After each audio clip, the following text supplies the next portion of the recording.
Hi, this is Karthik. I'll now show you my Earth's visualization project. We are greeted by this dialog box here. It has some basic instructions on how to navigate your way through the website. I'll skip it for now and explain the process as we go. So I can use the left click on my mouse to hold and rotate the Earth like this. I can go left, right, up, down. You get the idea. So if I want to zoom in and zoom out, I can just use my scroll bar like that. Pretty easy. Now, there are two modes of operation. You can either choose to visualize the population or temperature by clicking on the buttons here. Let's start with population. You can see that a bar has appeared on top of each and every country. And depending on the population of the country, the bar would be lengthy or short. So for US, it's around 300 million in 2021. So it's of medium length. If we go look at India and China, it's huge. Let's come back here. Now you can see that the current selected year is 2021. We can change that. We can go all the way back to 1950s.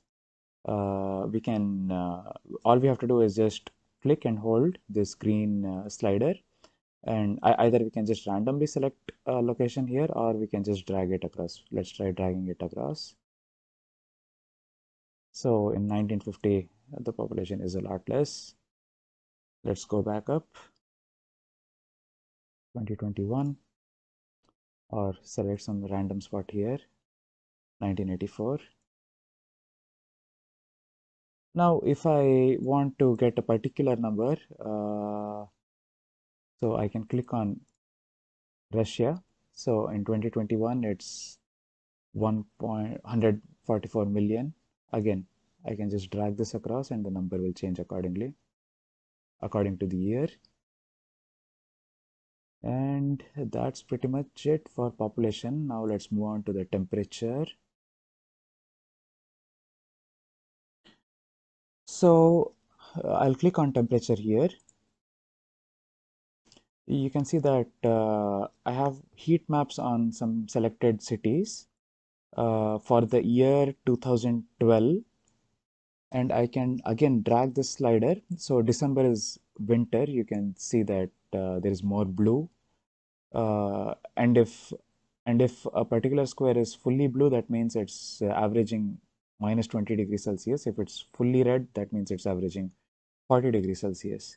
So it's December right now, somewhat cold. I'll go to summer,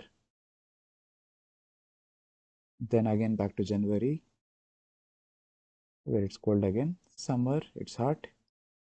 Now it's cold again.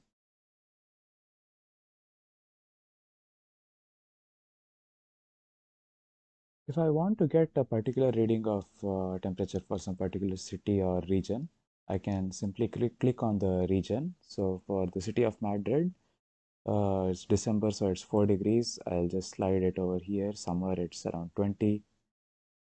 Again, back in January, it's 3. I can select some other city. Let's try New Delhi. Winters, it is 13 degree in the month of January. Yeah, now it is 36 in summer and back to lower temperatures in the month of December, the winters. So my initial plan was to cover the entire Earth with this heat map. The data set that I currently used is this one. Global land temperatures by major cities, which is just 14 MB. There is one more data set here, global land temperatures by city, which has literally all the cities, but you can look at the size. It's 530 MB and it was a bit too heavy on my system. So I went with the smaller one, the major city one, which is just 14 MB. Uh, so if you want to navigate, I mean, if you want to go select a particular country, there is a drop down here. So let's look at Cameroon. I mean, you can just select the country and then a small animation will be played out which takes you to that country in this globe. So let's try Canada, let's try Brazil, and so on and so forth. Easy navigation. And that's it. Thank you.